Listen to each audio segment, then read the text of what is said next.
I-drive mo na, mamaya na ako mag-video. 1958 pa to, daig pa yung isa. Yung isa, 1970 na. Ito, 1958, mas buhay pa oh. Willys.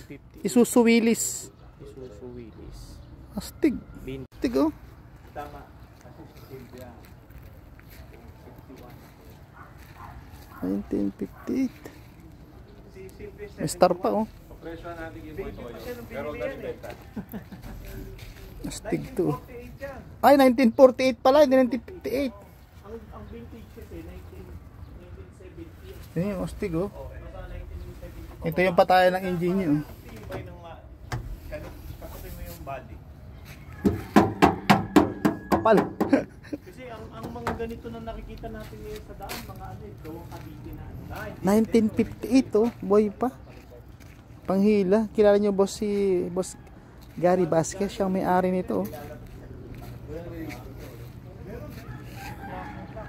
Yung Philippine inventor. Tatlong cambio lang ano. 1948 guys. Wow, one click pa oh. Hira na yung 48. One click.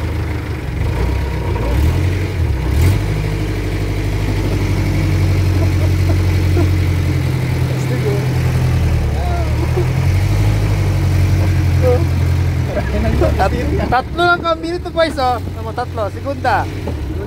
Ah, para pang Vietnam ah. Astig. Kita mo na, tingnan nyo oh. Oh, trailer pa pang hindi na ito ah. Humahakot to ng eroplano.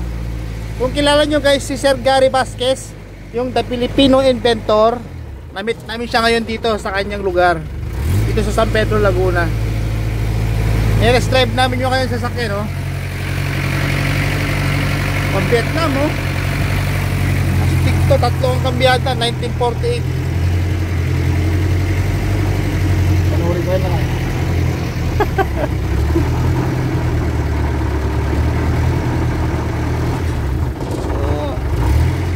Astig. Lupit.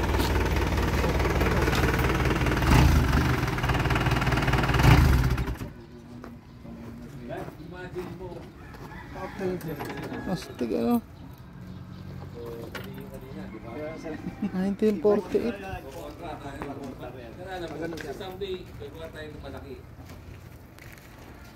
Malakas yung makina, ano? Yung makina. Tapos ito gagamitin na 3-stick lang. Nung nagtuturbo pa sanitation. Pag ganun pala kuya, ako no? Pabaliktad lang tayo. Ganun pala. Ano yung mga tao kala nila? Lumiliko. Mabuya to nila. Wen. Tanda. Tapos sagay mo na. Video hanggang pa. Ako yung driver nito kamo. Ang lagay ah. Driver nito. Siya yung nag-drive dito kaninang yung ano to Isuzu Willys natin 1948. Tigo. Legit pa guys yung papel nitong yung Isuzu Willys na to. Ang sa Pateros extension pa yung papel niya, yung mother file nito. Legit pa, naka-rehistro pa oh. Legit.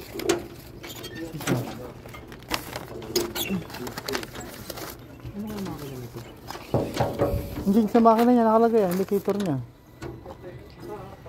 4 cylinder. 4 cylinder na ano. Nag-uumido na yung ano nyo. Overheat? Hindi. Medyo madumi lang. Ito nga, sa kanto nga Chuck Norris nga to. Teka lang ah, video ko lang. May tsokolate. Pero okay pa. Yung makina oh. Guys, ito yung nakita natin kanina, yung sasakyan ni, kung kilala niyo yung si Sir Gary Vasquez, yung Filipino inventor. Sa kanya yan, dito kami sa may farm niya. O yung sa likod siya ng Robinson, sa kanya pala tong lupa na to. Nakita natin yung sasakyan niyang Isuzu Willys 1948. Grabe guys, galing pa, gumagana pa. Tatlong kambyada lang, primera, segunda, tercera. Ay wala palang tercera, segunda lang. Pangatlo yung reverse niya. Ang galing, gumagana pa. So nakaka-proud, nakasakay ako sa sasakyan ni Sir Vasquez.